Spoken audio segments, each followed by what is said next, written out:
Big breaking news చూస్తున్నాం. చైనాలో మొదలైనటువంటి హెచ్ఎంపీవీ వైరస్ ఇండియాలోకి ఎంట్రీ ఇచ్చేసింది. ఇండియాలో ఫస్ట్ కేసు నమోదైంది. ఇండియాలోకి హెచ్ఎంపీవీ వైరస్ సంబంధించి ఫస్ట్ టైం బెంగళూరులో కేసు నమోదైనట్టు తెలుస్తోంది. హెచ్ఎంపీవీ వైరస్ కూడా చాలా డేంజర్. ఇది ఏజెస్ అతీతంగా, వయస్సులకు అతీతంగా అందరికీ వస్తోంది. కరోనాలో అయితే ఏ విధంగా అయితే మనం ఆ సిమ్టమ్స్ ఫేస్ చేసామో సేమ్ సిమ్టమ్స్ ఉంటాయి. జలుబు, దగ్గు, జ్వరంతో పాటుగా ఒళ్ళు నొప్పులు, లంగ్స్ కి సంబంధించి వ్యాధులు కూడా వచ్చే అవకాశం ఉంది.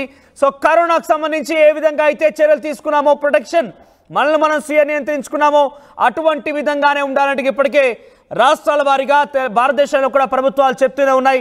ఇంతలోనే అటు ఇండియాకి ఎంట్రీ ఇచ్చేసింది. ఫస్ట్ టైం బెంగళూరులో హెచ్ఎంపీవీ కేసు నమోదైంది. హాస్పిటల్ ఉన్నటువంటి ఒక 8 నెలల చిన్నారికి హెచ్ఎంపీవీ వైరస్ సోకినట్టుగా అక్కడి హాస్పిటల్ వైద్యులు గుర్తించారు. ఇదే మొదటి కేసు కావడంతో కర్ణాటక రాష్ట్ర ప్రభుత్వం అప్రమత్తమైంది. ఇండియాలో చైనా కొత్త వైరస్ టెన్షన్ మొదలైంది. చైనాలో ఇప్పటికే డేంజర్ బెల్స్ మోగిస్తున్నటువంటి హెచ్ఎంపీవీ వైరస్ అక్కడ హెల్త్ ఎమర్జెన్సీ ప్రకటించేశారు.